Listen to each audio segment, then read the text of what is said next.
Fox News contributor Joe Concha joins us now on all of this. And Joe, good morning. Nice to see you today. We've been talking about this a lot since President Biden said it, because we can't quite get to the bottom of why exactly he said it, whether or not he's trying to pass blame, whether or not it was a mistake, he didn't mean to say it, or whether it's just terrible mixed messaging. But certainly there's been a lot of focus on this. I want to read a few tweets to you and then get your reaction. The GOP has called President Biden a hypocrite, saying Joe Biden claimed he would shut down the virus. Now, a year later, when he failed to do so, he says there is no federal solution to COVID. Joe Biden is a hypocrite. And then President Trump's communications director called him out, saying this is not what he campaigned on at all. Remember, he said he was the one who was going to shut it down. And then leftists even tweeting out, an ex-Clinton advisor slamming President Biden, saying, news, Biden gives up. There is no federal solution. This gets solved at a state level. Hashtag COVID, hashtag Omicron. And one more soundbite just for you to watch. This is a flashback montage of President Biden himself promising to shut down the virus. Take a look. We will deal honestly with the American people, and we'll never, ever, ever quit. That's how we'll shut down this virus. I'm going to shut down the virus. I'm not going to shut down the economy. I'm going to shut down the virus. Joe, which is it? I don't understand.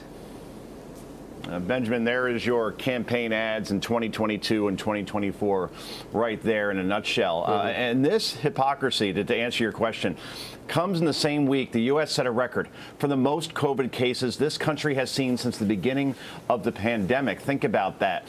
And there is some pushback from far left critics on social media saying the president was only taken out of context when he said that COVID policy should be handled at the state level. If that was the case, to your point around mixed messaging and clarifying, the White House communications team would certainly be cleaning up aisle 5 by now and clarifying that comment, but has yet to do so. Meanwhile, you look out at cities and towns across the country on your TV screens, on your phones, just go out and take a ride to your average strip mall where an urgent care is, and there are lines still stretching block after block as people try to get testing. They don't have access to it. They have trouble getting home tests.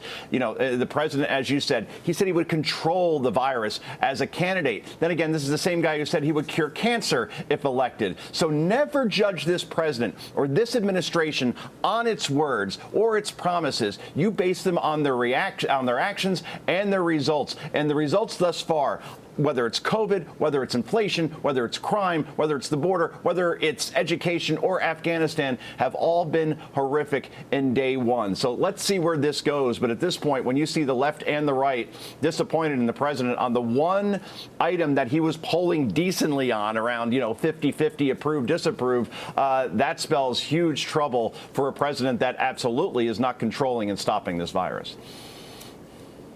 Meantime, Joe, before we let you go, I want to get your thoughts on the passing of the legendary John Madden. What was it about John Madden that spoke to you, me, and to so many of us?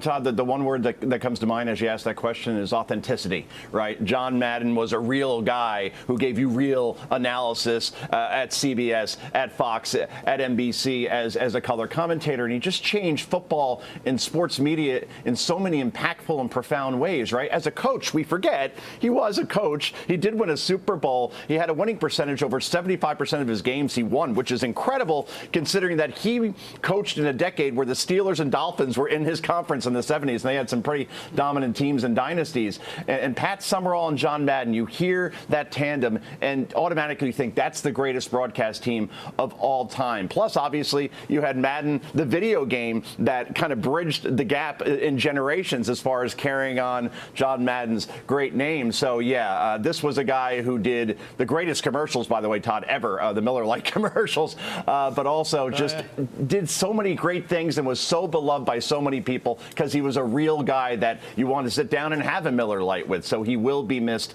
85 years old. John Madden, rest in peace. Yeah, you mentioned Summerall and Madden. Both of those guys, not really trained broadcasters, but they were unequivocally the best. Joe Concha, we appreciate your insight on all of this morning. Thank you very much, sir. Ben. Thanks, guys. Have a good one. Thanks, Doug. I'm Steve Ducey. I'm Brian Kilmeade. And I'm Ainsley Earhart. And click here to subscribe to the Fox News YouTube page to catch our hottest interviews and most compelling analysis.